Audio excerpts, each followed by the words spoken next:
Hi, I'm Rebecca Coleman, food blogger and cookbook author, and today we're going to be cooking with Prosecco.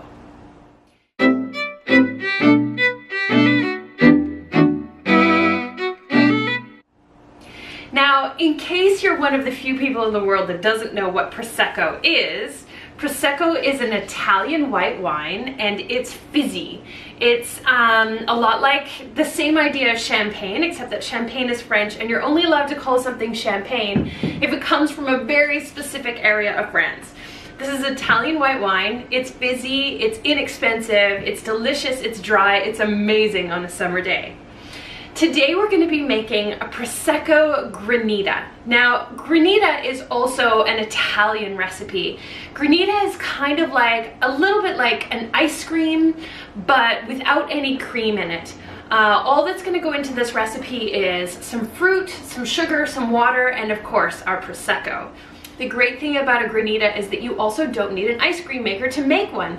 We're actually going to make our Granita in the freezer in a pan like this.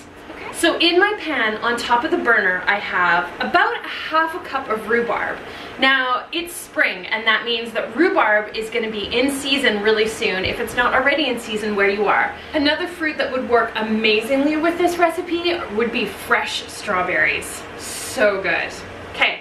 So I have my fruit in the pan with a little bit of water. So I have about half as much water as I have fruit, and I'm going to add to that half again as much sugar.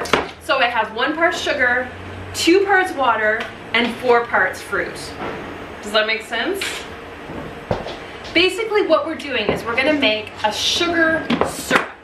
And it's going to be a sugar syrup that is going to be infused with all the beautiful flavors of the rhubarb. And I think that the tartness of the rhubarb is going to play really beautifully off of our Prosecco.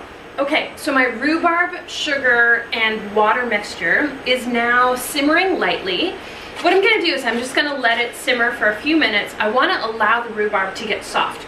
Rhubarb is a really tough fruit. It has a lot of fiber in it. And what I'm going to do is I'm going to actually blend this. So I want it to be as smooth as possible. So I'm going to let it cook down a little bit, let those natural sugars come out, and let it soften naturally. Okay, so I'm turning off the heat, and I'm just going to add a couple of things to this just to take it up to the next level. First of all, I'm going to add a little bit of lemon zest. Lemon zest is just going to give it a little bit more acidity, a little bit more brightness, just a little bit. You don't need much. I'm also, smells so good. I'm also going to add some of this citrus water. This is a Mediterranean product that's used quite a lot in Mediterranean baking, and it smells like flowers. It's very perfumey, but sort of like oranges as well. Just need a tiny bit. You can't use a lot of this because it'll really overwhelm your recipe.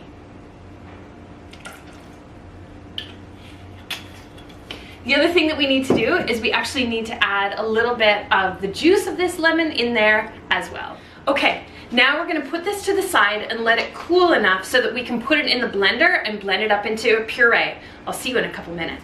Okay, our rhubarb has cooled and I've pureed it in the blender, and now I have this beautiful pink colored, thick, syrupy thing. It smells really good. It smells like rhubarb and flowers.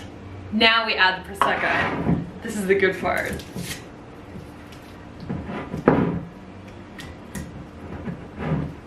Ready? Woo! Ha ha ha!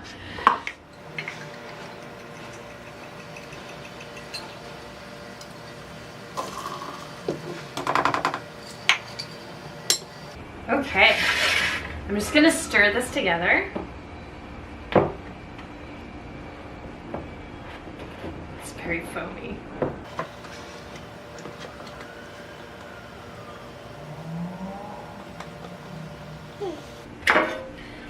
I have an aluminum pan. This is a 9 by 9 inch baking pan. If you were doubling the recipe, you would use a 9 by 13 inch baking pan. All I'm gonna do is I'm just gonna pour my rhubarb Prosecco mixture in there. It is the most beautiful color. Oh my goodness, it's like the color of cherry blossoms. It's so pretty.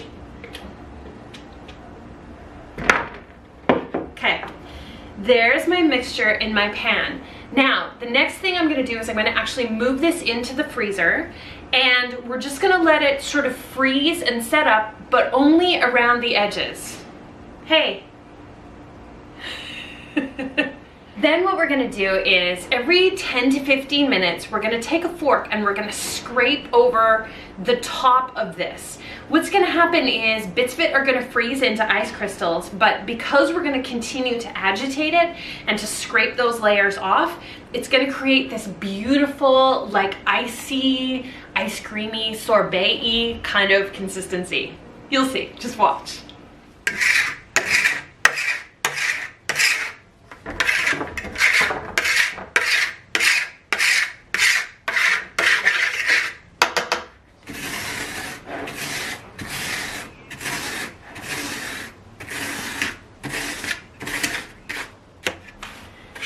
And here is our finished product. As you can see, it's almost like snow.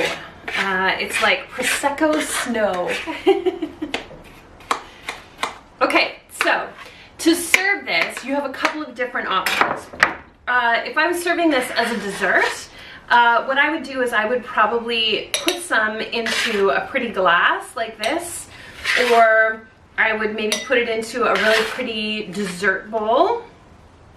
And then what I would do is I would garnish it with some fresh berries, maybe, some sprigs of mint, and I think that would be a really, really great way and a very elegant dessert to serve your guests.